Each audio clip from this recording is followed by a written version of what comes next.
This was supposed to be one of those YouTube video updates that nobody actually cares about, where you come and apologize why you're not been on the channel forever. I think I've done my own share of it and you don't need to watch that, so we're not going to do that. I was seriously thinking of doing an update about why I've not posted any videos on the channel for a bit. But then something interesting happened.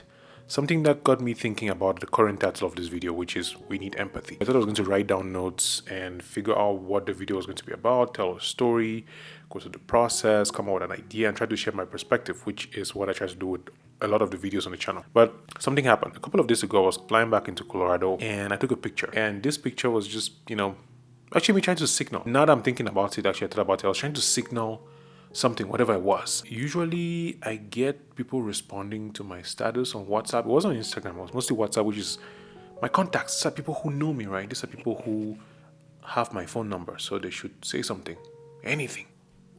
But nobody said anything.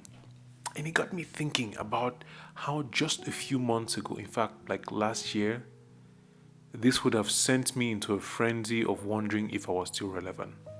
And I'm not just saying this in terms of the whole social media thing about how social media is skewing the way we approach the internet and the way we interact with ourselves, the way we believe in, lots of things. But it got me thinking about how I used to react when I would not get a comment on my YouTube channel, or when I'll get not very favorable remarks on an article that I read on Medium. This picture got me thinking about the feeling that I usually had when I'll post a picture or post a video and not get the feedback I was expecting. Now, the difference this time around was that it made me remember the way I used to feel, but I didn't feel particularly way, because as much as nobody responded to my post and said anything about it, it got me thinking about that feeling. Sitting in this space after spending a year of lots of transformation, from going through a divorce, changing jobs, discovering things for the first time, traveling alone for the first time in this country. 2021 has been a very interesting year, and I use the term interesting very loosely because a lot of things have happened. You've seen the videos on the channel, I don't need to tell you the whole story anymore. A lot of things have happened, and there were many moments where I really felt by myself. I don't have family here. Well, family that I have, they're not exactly in Colorado. So the people that I speak to on a regular basis, like my parents and my siblings, they're far off. I haven't seen them in years. And when I posted that picture, I think it was like a cry for help, but not exactly help. More like I wanted to find out if somebody was going to be interested in the stuff that I was doing. And I didn't get any feedback. And I know as I'm saying it out loud now, it sounds very, very like signaling and selfish. And to be honest, I feel like a lot of people post statuses on WhatsApp or whatever. That's basically what you're doing. You want somebody to say, oh, nice hat or nice meal or something. Or, of course, there are people who are using it for business. And I totally understand that. But I think the majority of content on the internet is people who are trying to reach out. And I know I use the word signal, and it has a negative connotation, which is to show something off, like somebody is trying to show off where they've been, what they're doing. But the reason why that reaction that I got from a picture got me thinking about this whole empathy thing was because the year has been so rough that I feel that there are people who do this, people who post pictures or post messages just to find out if someone cares. And so before I proceed, I wanted to go and really just find like the definition of the word empathy. Like, what does it mean? What is empathy? Like, we need empathy. That phrase just stuck with me as I was thinking about it, because even when nobody responded and I went back and I did my life like nothing had happened, I still remember that feeling like, wow, I posted this picture and nobody said anything. Like, even though it's one of those like, but why did you post the picture? Were you expecting somebody to say something? You want people to know that you're going somewhere. So what? Like, who cares? But that's the thing, right?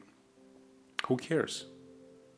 But before we continue, empathy. Empathy, the ability to understand and share the feelings of another. Empathy is the capacity to understand or feel what another person is experiencing from within their frame of reference. That is, the capacity to place oneself in another's position. When I was thinking on my rough idea of what this video was going to be about, I thought for a second I was going to define who is we, what is need, and then empathy. But just this definition alone, I think covers it. It covers that idea. Because that picture, as much as it sounds terribly out of context with the idea of empathy and feeling somebody else's feelings, it exposed me to some of the feelings that I felt throughout the year, where I felt so alone, so by myself. Even though I did have people from a distance and even close who were trying to help me, I still had that feeling. And I don't think myself I do a good job reaching out to people or trying to understand their frame of reference or just checking on people that I consider friends. I think as much as I'm talking about this picture and the fact that no one responded and I'm supposed to paint this image where I have no friends or something, I've looked at people's pictures and I haven't responded as well.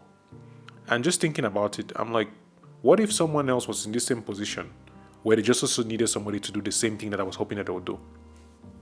And it really gets me thinking about the whole idea that sometimes the best way to get what you want is to give somebody what it is that you're looking for. So in my shoes, for example, it would be that if I was sending this picture in the hopes of getting empathy and getting attention and getting somebody say something about whatever it was that I posted, then maybe the step that I need to take is to stop trying to get that feeling, that validation, but to provide it. Of course, there are limits. You have to set boundaries. You have to figure out when to stop about, just providing validation without getting anything back, or just boundless, because you cannot give from an empty cup. But the point I'm trying to make here is that as much as I say we need empathy and we need understanding of other people's feelings, I also want to point out here that sometimes if we treat ourselves with the kind of empathy that we want to give other people, we might find ourselves in a place where we feel a lot more comfortable with ourselves. We feel a lot more forgiving for our past transgressions. We feel a lot more accepting of the flaws that we have and the weaknesses that we carry throughout our lives, and a lot more open to change and improvement and growth and just being better versions of ourselves, different from who we were yesterday. So that particular phrase, we need more empathy, and the need aspect of it, not want, because I think want is something that we could choose to want or not want. We may want money, but we don't really need it. We may want food when we're full, but that word need, it's that necessity to understand. I don't think humans can thrive without that empathetic feeling from other people. I think we're wired to want to be with others, whether it's close or far away. And I speak as an introvert, as someone who for many years used to think, I don't need people around me. My social battery dies out when I meet people, which is still largely the case right now. I really enjoy time by myself. I really enjoy doing things alone, reading, writing, all the other cool stuff that introverts do. But as time goes on and I get older, I discover that it's not so much that I don't like people, it's that I like quality conversations and quality relationships. I could spend all day with people that I enjoy, and I would not feel my social battery depleted. Of course, everybody, both introverts, extroverts, extraverts, still need time alone to recharge, because if you spend so much time with people, you actually forget who you are. But to circle back to the idea of empathy, we need to be able to provide more of this to people around us, near us, far away from us, whether it's social media or in real life. And especially, we need to provide more empathy to ourselves. We need to be able to accept that, you messed up.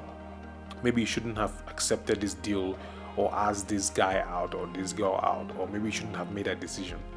And learn to forgive ourselves and learn to move forward, not forgetting what had happened, but giving ourselves the opportunity to learn from those mistakes and get better. So, instead of coming to apologize to you about what not posting on YouTube, I thought it would be better for me to come with you with a message about empathy, about when you don't post on YouTube after a long time, you actually be like, hey bro, you did a couple of stuff, like, you've been working, you've been getting things sorted out, you've been getting a new job, moving around, building your life, basically. Like, honestly, like, this is the part, if you've watched up to this particular point, by the way, thank you, subscribe to the channel if you haven't. But this is the thing about that picture, and why I didn't feel bad, I think, is because I actually had a life that was not tied to people commenting on that picture. Like, my feeling of worth was not related to whether people enjoyed it or not. When I moved, I think that's watching, when I moved, I wanted this connection with Cameroon so badly that whenever I write an article and I wouldn't even get the comments that I used to get when I was back in Cameroon, I felt like I was disappointing them. Like, what I was saying wasn't enough anymore. And that's the case, actually. A lot of what I write about now, talk about now, or at least used to very recently, didn't relate to my previous audience. People were like, well, you've changed. You've gone to a different country. Your attitude is different. You're in a different perspective. And that hurt me for a long time. So, and I've lost my train of thought, which is something that happens more often than not. Essentially, because I've come to a place in my life where the things that I care about are very, I'll say, tangible. They're less digital. Or even if they are digital, they are related to, I'm moving into my locus of control. My Ryan Lawless, if you're watching this, you probably know you remember the locus of control conversation that we had. But in this particular case, what I'm saying is, because I was in a place where the metric that I used to measure my progress in life was not tied to this digital interface, I was able to realize what was going on at a particular point. I was able to notice, oh, look at that. I'm trying to seek validation. I'm trying to signal. I'm trying to get people to notice me. That's cool, Kamga, but that's not necessary. And I think that's the way of empathy. That's the way of realizing that you've grown. You don't need what you used to need anymore, whether it's a person, a situation, a way of coping with a mechanism. And I'm saying this knowing fully well that next year, at the same time, I'll probably have improved on something else or change my perspective on another point of view. But all this to say that the way you overcome some of these feelings of emptiness and lack of validation and restlessness is really by giving yourself things that you measure on your own terms. In my case, for example, I have done a lot of work on myself, on my finances, on my long-term goals, on my health, and just overall my view of life and friendships in the past couple of months. Like this year, 2021, has really been a transformative year because what I noticed and the pattern of behavior that is both amazing and scary is that whenever I fail and I choose to look at the failure as an opportunity to grow, I tend to grow past where I was when I initially failed. And in a way, that makes me sort of look forward to my next failure, not in a sadistic, morbid way. It's more like life is going to happen. Life is not fair. And so when an opportunity shows up for me to be able to learn and improve, it would suck, it would be painful, but I would take it and I would make sure that I make use of it. So the whole point of this ending, which I'm trying to talk about YouTube, is that for almost a month now, I haven't published a video because I was working on things that were not related to YouTube, on life, on a new job, on fulfilling my position where I was hired and actually trying to do a great job at this new company. And, I just had to accept that I couldn't do everything that I thought I could do. I couldn't be everywhere. And I was also hanging out with my friends on the Chillax squad in Discord and streaming on Twitch and making some cool relationships. So when I thought about making an apology, oh guys, I'm sorry I was on YouTube. I've not been serious. I was procrastinating. I wasn't procrastinating. I just chose to go on a different path for a bit. And sometimes it's not procrastination. It's just you're on a different path.